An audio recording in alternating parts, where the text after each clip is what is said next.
This week was a very big week for women's health in the US. Actually, let me rephrase that. This week was a historic week for women's health. After 22 years of advocacy, research, and relentless determination from countless women, clinicians, and organizations, the change we've been fighting for is finally here. Welcome back to Pleasure in the Pause, the podcast dedicated to empowering midlife women to connect to their bodies, pleasure, and power in perimenopause, menopause, and beyond. I am your host, Gabriella Espinosa, and it is my absolute pleasure to share this incredible news with you today. This week, Dr. Marty Makary, head of the US FDA, announced changes to the black box warnings on vaginal and systemic estrogen therapies. These harmful and inaccurate warnings have kept women from accessing treatments with proven benefits for their health and quality of life. For more than 2 decades, fear and misinformation have kept millions of women from these treatments. It started with the 2002 Women's Health Initiative study, which was misinterpreted and sensationalized, instilling fear that hormone therapy causes breast cancer. This panic led to black box warnings being placed on all estrogen products in 2003, including local vaginal estrogen. Here's the problem that countless experts have shared here on the podcast. Vaginal estrogen is local, not systemic. It has minimal absorption into the bloodstream. Yet because of the fear created around systemic hormone therapy, vaginal estrogen was caught in the same sweep, receiving the same dire warnings despite being fundamentally different. But yesterday, that changed. Science triumphed over fear.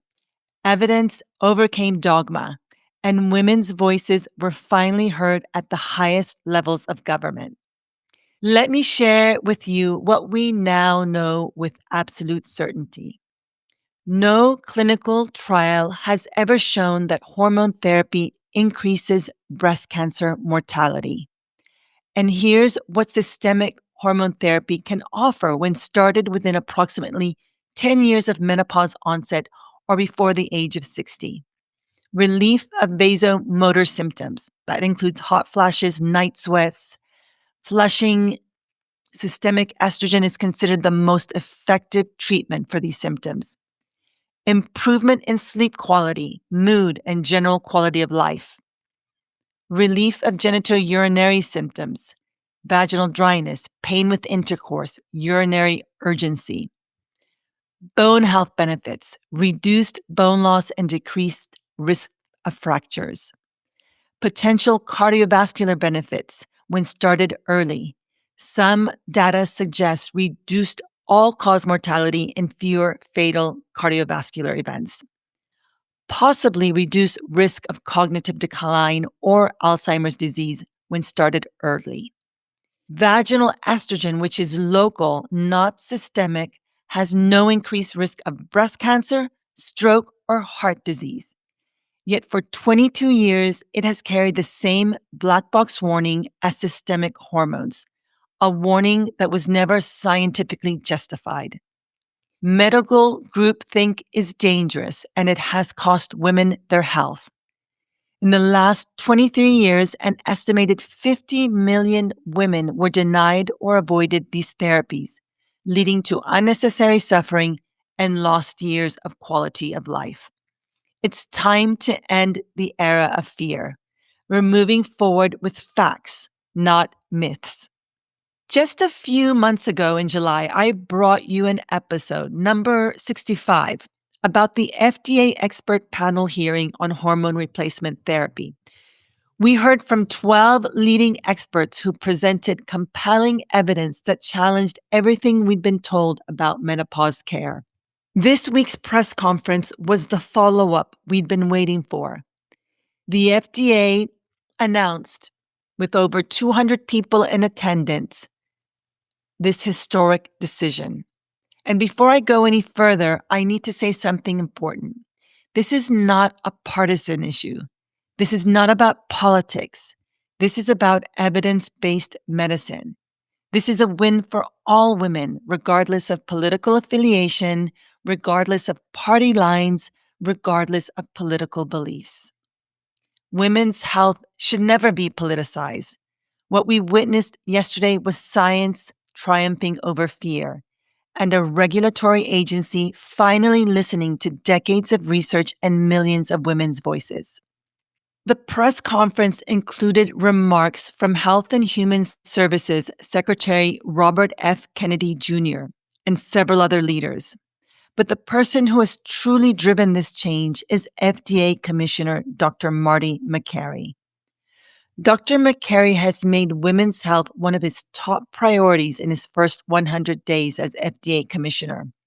He's a cancer surgeon and public health researcher from Johns Hopkins University, who has been passionate about this issue for years, even sharing his own mother's story of being denied hormone therapy and subsequently suffering preventable bone fractures.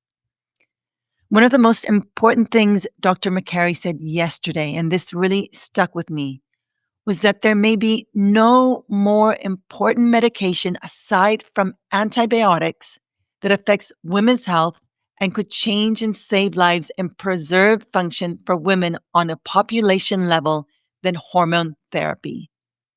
Let that sink in. Aside from antibiotics, this may be the most important medication for women's health that exists. The press conference also included powerful presentations from Dr. Rachel Rubin and Dr. Kelly Casperson, both experts I've had the pleasure of interviewing here on Pleasure in the Pause.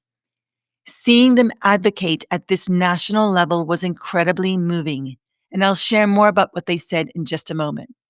Dr. Makary revealed something I had never heard before, a backstory to the Women's Health Initiative that explains so much about how we got into this mess. The headline, Hormone Replacement Therapy Causes Breast Cancer, was released to the media before the scientific data was released to the public. The fear was spread before anyone could examine the evidence. When the data was finally published, researchers realized there was no statistical significance in the increase in breast cancer. As Dr. Makary emphasized, if we don't have statistics, then we don't have science. And here's what most people don't know. Women who took estrogen alone had a 24% reduction in breast cancer. Dr. Makary stated it clearly. No clinical trial has ever shown that HRT increases the risk of breast cancer mortality. He also shared that before the WHI study was released, researchers gathered in a hotel in Chicago and a shouting match erupted. One scientist warned, if you stir baseless fear around something so sensitive as breast cancer, you can't put that genie back in the bottle. Those words were prophetic. The fear machine took on a life of its own. Dr. Makary held up published studies from the most respected medical journals showing the evidence we've been missing. More than 40 observational studies showing 30 to 50% reduction in coronary heart disease in HRT users, 30% reduction in all-cause mortality, 48% reduction in heart attack deaths, and 50 to 60% reduction in bone fractures. He compared this to statins, which show up to 35% reduction in heart disease risk. HRT shows up to 50% reduction, yet we never talk about it. The number one cause of death in women is heart disease. Dr. Makary also challenged the myth that menopausal symptoms are mild and brief. The truth? Symptoms occur in over 80% of women, last an average of 8 years, and for many are severe and debilitating. This isn't trivial. These symptoms affect work, relationships, and quality of life. Then came the official announcement. After 23 years of dogma, the FDA is removing the black box warnings from estrogen-related products based on a robust review of the latest scientific evidence by FDA scientists. the expert panel conducted in July, and listening to doctors and women who have been saying, we have this wrong. The FDA is also approving 2 new drugs for menopausal symptoms, including a generic form to help lower costs.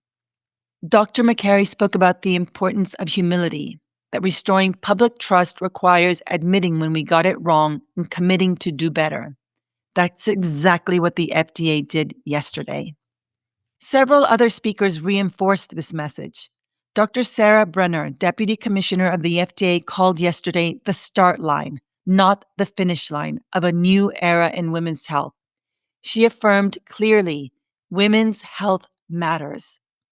Dr. Casey Jackson stated, today we have the opportunity to add up to a decade of healthy years to the life of every woman that you love. She explained that when estrogen vanishes, a cascade of disease and aging begins. But when started early, estrogen acts as a protective shield for the brain, heart, bones, and metabolic health. Estrogen is one of the most effective longevity interventions for women. Now I want to focus on the removal of the black box warning from local vaginal estrogen, because this is particularly close to my heart. Dr. Rachel Rubin, who has been a guest on this podcast, spoke powerfully about this.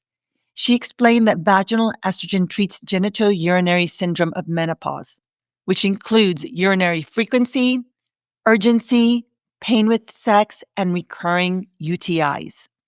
Here's what the science shows about vaginal estrogen. It's local, not systemic, with minimal absorption and no risk of breast cancer, stroke, or heart disease. It effectively treats GSM symptoms. It can prevent more than 50% of UTIs. It improves comfort, confidence, and long-term pelvic health. Yet until yesterday, the warning label falsely stated that vaginal estrogen causes cancer, stroke, blood clots, heart attacks, and probable dementia. Not a single scientific study shows this. Dr. Rubin shared that this year, the American Urological Association published guidelines clarifying that vaginal estrogen should not be stopped before surgery, that women with breast cancer who use it may actually live longer, and that it can be used alongside systemic hormone therapy. Then Dr. Kelly Casperson, another podcast guest here on the show, closed the presentations with powerful words. She shared that she stands for the 80 million American women over 40 whose health has been shaped by misinformation instead of fact. She spoke about the gender bias in medicine. Women's care has been an afterthought. He gets treated, she gets dismissed, families fracture. The statistics are stark. 80% of women experience menopausal symptoms. Only 5% receive treatment. Nearly 1 in 3 who get prescriptions never use them because of fear created by the warning label. Dr. Casperson's message? Today there is hope. Evidence now outweighs inaction. The FDA's decision to remove the box warning is not just regulatory, it's revolutionary. She emphasized that what happens here will be followed in other countries. Her closing words were a rallying cry. Let today be the day we stopped treating women's health as a footnote and started treating it as the standard. This is where I need to talk about the advocacy that made this possible. Let's Talk Menopause, the national nonprofit whose board I proudly sit on, spearheaded the Unboxing Menopause campaign. We collected over 26,000 signatures requesting that the FDA remove the outdated black box warning from local vaginal estrogen, which scares too many women and providers from using this safe, effective medicine. As a board member, I'm incredibly proud of our grassroots campaign and thankful to our co-founders, Donna Klassen and Samara Daly, along with my fellow board members and our medical advisors. And I want to acknowledge the clinicians who never stopped educating and who have been guests here on the show. Dr. Rachel Rubin, Dr. Kelly Casperson, Dr. Sharon Malone, Dr. Maria Sophocles, Dr. Maria Uloco, along with Dr. Von der Wright, Dr. Heather Hirsch, Dr. Mary Claire Haver, and so many more. Thank you, Dr. Makary and the FDA, for listening and acting on the evidence. Yesterday's announcement means fewer barriers, less stigma, and more access to care that women deserve. The fear ends here. A new era of women's health begins now. So, what does this mean for you? With the removal of the black box warnings, we have the beginning of evidence-based medicine and science replacing fear and inaccuracy for women's health. This should result in more women using hormone therapy. We know that women who begin hormone therapy early after menopause have significant health benefits, and that vaginal estrogen is safe and effective for treating genitourinary symptoms. A lot of myth busting happened yesterday, and this is truly a big week for women's health. If you're experiencing menopausal symptoms, you now have access to treatment without stigma. If you're experiencing vaginal dryness, painful sex, or recurring UTIs, vaginal estrogen is recognized as safe and effective. If you're concerned about long-term health, hormone therapy started at the right time may offer profound protective benefits. But here's what's important. This doesn't mean every woman should take hormone therapy. It means every woman deserves accurate information to make informed decisions based on her individual health history and in partnership with a qualified provider. So what do you do next? Here are your action steps. And for the full deep dive, listen to episode 35 with nurse practitioner Jill Chmielewski, where we go over the benefits of hormone therapy along with lifestyle. 1. Educate yourself. Start with credible sources like the North American Menopause Society, the British Menopause Society, the Australian Menopause Society. Go to their websites and read the guidelines. 2. Don't wait. The optimal time to start is during perimenopause, within that 10-year window. Many doctors have already spoken that if you're past this 10-year window, you can have a conversation with your doctor about starting hormone therapy. Track your symptoms. Document what you're experiencing to share with providers. Find a qualified provider. Look for menopause-certified practitioners who offer ongoing support. Make your decision, whether yes, no, or not yet. Make an informed choice. Finally, build your lifestyle foundation. Strength training, anti-inflammatory nutrition, stress management, quality sleep, and social connections are essential whether or not you choose hormone therapy. 22 years of fear-based medicine have ended. A new era of evidence-based women's healthcare has begun. Yesterday's FDA announcement removed the barriers of fear. Today, you get to move forward with knowledge, agency, and hope. Yesterday, we witnessed history. Today, we start living it. If you want to listen to the FDA press conference in full, I'm going to link the YouTube channel for the Health and Human Services Department in the show notes. I encourage you to go and listen to that press conference so that you can get the details on this historic event.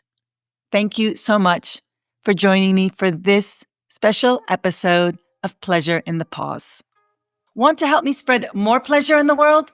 Please hit subscribe to the podcast and share this episode with a friend, a sister, or any woman you care about. Because when we share these conversations, we remind each other we are not alone. Together, we create ripples of empowerment and support that reach far beyond ourselves. Your support means the world to me. Thank you. Remember, your pleasure matters.